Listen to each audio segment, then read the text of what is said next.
Акыныңдын сунушу какшыгыр. Кыргыз деген кыйшайган турушу бар, кылар канга өтпөгөн кылычы бар. Айла таппай куруган жалпы элге акыныңдын алты ооз сунушу бар.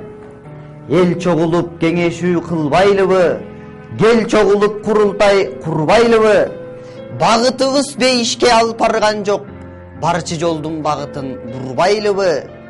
Айкөлүңдүн күмбөзүн ачпайлыбы, ата баба мурасын чачпайлыбы? Калкым жыргап долларга туйтунасың, көлгө кошуп кумтөрдү сатпайлыбы?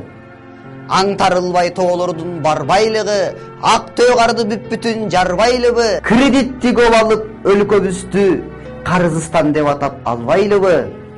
Ар намысты жоготуп жойбойлубу? Ак куланы аш тойго сойбойлубу? Кредитти көп алып өлкөбүздү Кризистан деп атап койбойлубу? Адалдыктан үмүттү үзбөйлүбү? Аш той берип күн дарак ичпейлиби? Бөйрөгүңдү сатсаң да алып ичип бөтөлкөнүн түбүнө түшпөйлүбү? Нарын суунун агымын бурбайлыбы? Наркыбызга кыянат кылбайлыбы? Ичимдикти Ивандан ашып ичип Алкашстан өлкөсүн курбайлыбы? Кыргыз эски салтыңды көмбөйлүбү? Кыздын чачын 40 бөлүп өрбөйлүбү? Чет өлкөгө кыз сатып калың алып сулуулардын пайдасын көрбөйлүбү? Туристтерден көп олжа таппайлыбы? Туристтерге коюнду ачпайлыбы? Туристтериң тукумун чачып кетсе, туристбек деп жээндерди бакпайлыбы? Китеп болбой кыргыздын дил байлыгы, китеп калды бааланбай жыйбайлыбы? Туалетке алып барып окулбаса, жок дегенде арчыгыч кылбайлыбы?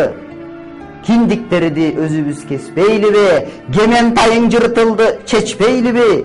Митингдистан өлкөдөн тажап бүттүк, мигрант болуп чет жерге кетпейлиби? Ар ким атап өз уруу атыңарды, ар коктуда жашадык чачыранды. Жети дубан бөлүнбөй келгилеми, жетимишке бөлүнүп чачырайлы.